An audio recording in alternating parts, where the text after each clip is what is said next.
Assalamualaikum warahmatullahi wabarakatuh.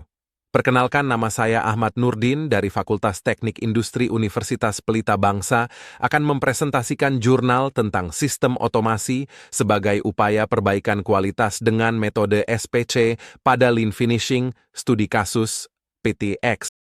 Berikutnya adalah otomasi.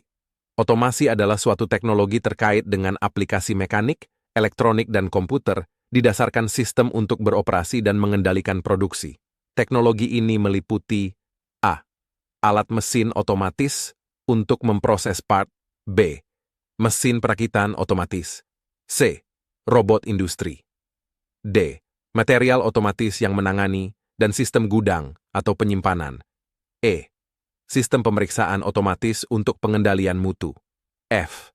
Pengawasan proses komputer, kontrol balik. G. Sistem komputer untuk perencanaan, pengumpulan data, dan pengambilan keputusan untuk mendukung memproduksi. Jenis otomasi untuk sistem produksi dapat digolongkan ke dalam 3 jenis basis dasar. A. Otomasi yang ditetapkan perbaiki atau fixed automation. B. Otomasi programmable. C. Otomasi fleksibel. Pengendalian kualitas proses statistik, SPC.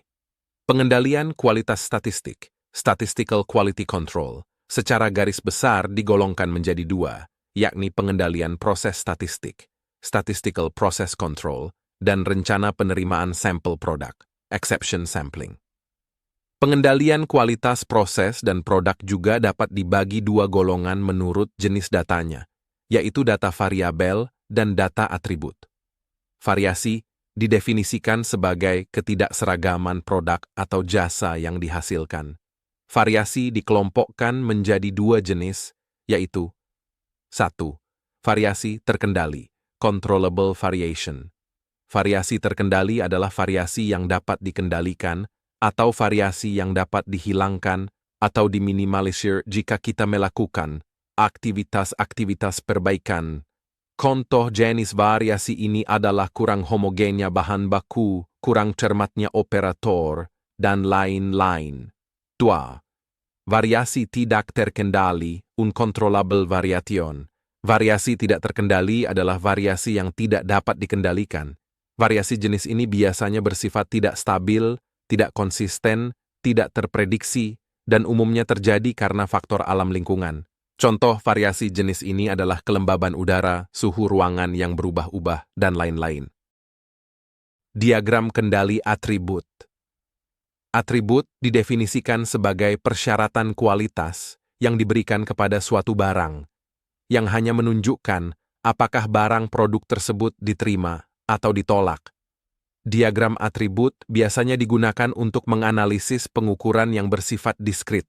Contohnya kelingan yang rusak pada badan pesawat, gelembung-gelembung udara pada botol gelas, gesekan pada lempengan plat, dan sebagainya.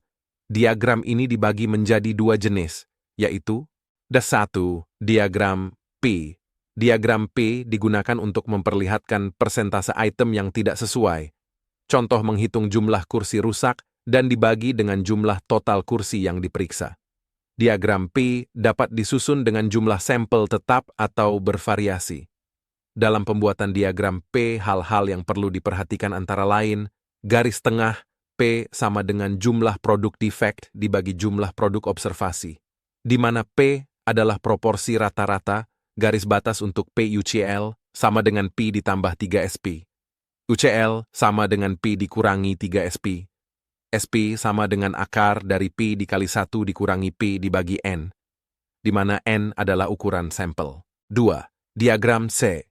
Diagram C digunakan untuk menunjukkan jumlah ketidaksesuaian suatu unit seperti unit kursi, lembaran baju, mobil, dll. Diagram C bertujuan menghitung jumlah defek unit produk yang tetap, contohnya menghitung jumlah kerusakan, goresan, potongan, dan lain-lain pada tiap kursi dari 100 sampel kursi. Berikutnya adalah analisis penyimpangan. Analisis penyimpangan dibagi 2, yaitu A. Proses terkendali. Terjadi variasi karena penyebab acak yang normal. Tidak diperlukan tindakan apa-apa. B. proses tak terkendali. Terjadi variasi karena penyebab yang tidak normal. Diperlukan tindakan penyelidikan. Beberapa pola grafik memberikan gambaran tentang indikasi terjadinya penyimpangan tak terkendali dalam proses, antara lain, terdapat titik di luar garis batas, atas UCL atau bawah LCL. Terdapat 2 titik di dekat garis batas kendali. Terdapat larinya, run, 5 titik di atas atau di bawah garis tengah, CL. Kecenderungan tren, 5 titik terus naik atau turun. Berikut metode penelitian yang digunakan adalah mengikuti diagram alir penelitian, seperti yang ditunjukkan pada gambar berikut, dimulai dari perumusan masalah. Tujuan penelitian, studi pustaka, pengumpulan data, data primer, 1. Data produksi, 2. Data cacat, 3. Data alternatif, investasi, data sekunder, 1. Profil perusahaan, 2. Proses produksi tube, 3. Proses produksi di line finishing goods, analisis data, metode statistical process control, 1.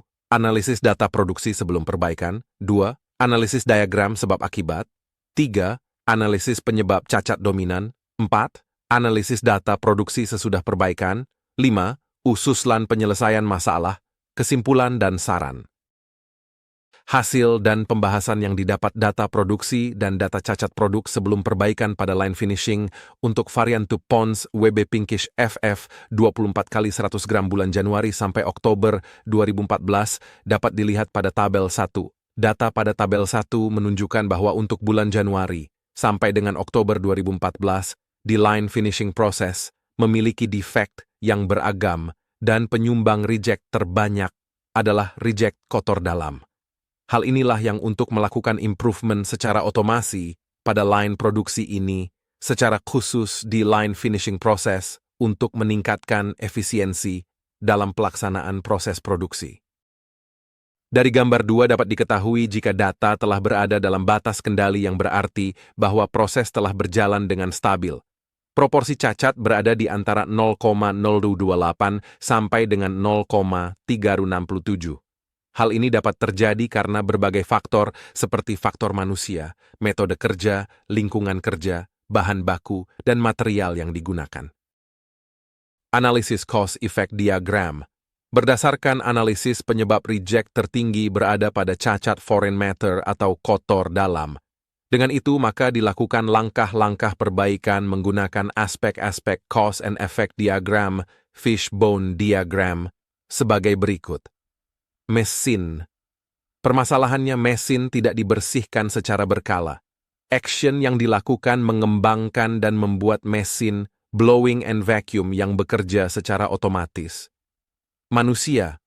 Permasalahannya operator tidak menjalankan SOP dengan baik dan benar.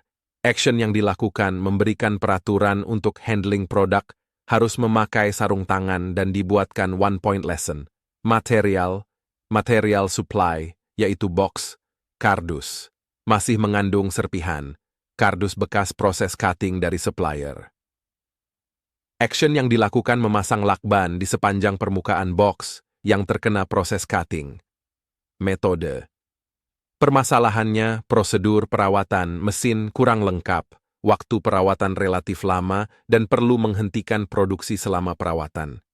Action yang dilakukan memberikan sosialisasi WI kepada operator dan dibuatkan WI untuk line finishing goods. Lingkungan. Permasalahannya ruangan kurang bersih karena belum dipartisi dengan area warehouse dan area mesin yang lain. Pendingin udara juga masih menggunakan pendingin yang biasa, belum memakai udara yang berion positif. Action yang dilakukan pemasangan dinding pembatas antara area WH dan area capping dengan menggunakan sandwich panel dan memasang air conditioner bermuatan ion positif yang sudah dimurnikan. Analisis investasi. Mesin blowing otomatis dapat menghemat biaya karyawan dari yang tadinya dibutuhkan 6 operator untuk 1 hari bisa menjadi 3 operator dalam 1 hari. Jadi bila perusahaan menginvestasikan mesin blowing and vacuum dengan harga, kecepatan, dan biaya yang menunjang mesin tersebut akan balik modal pada 0,54 tahun dari pembelian mesin dan langsung beroperasi. Analisis data produksi sesudah perbaikan. Data defect reject pada tabel 2 menunjukkan bahwa kotor dalam, scratch, warna cap pecah, dan header cacat masih menjadi 5 big loss di bulan ini. Peringkat teratas untuk penyumbang reject terbanyak adalah kotor dalam dengan jumlah reject terbanyak, yaitu 19.523 buah. Jumlah reject di bulan ini turun dalam persentase yaitu sebesar 6,52% dari bulan sebelum improvement.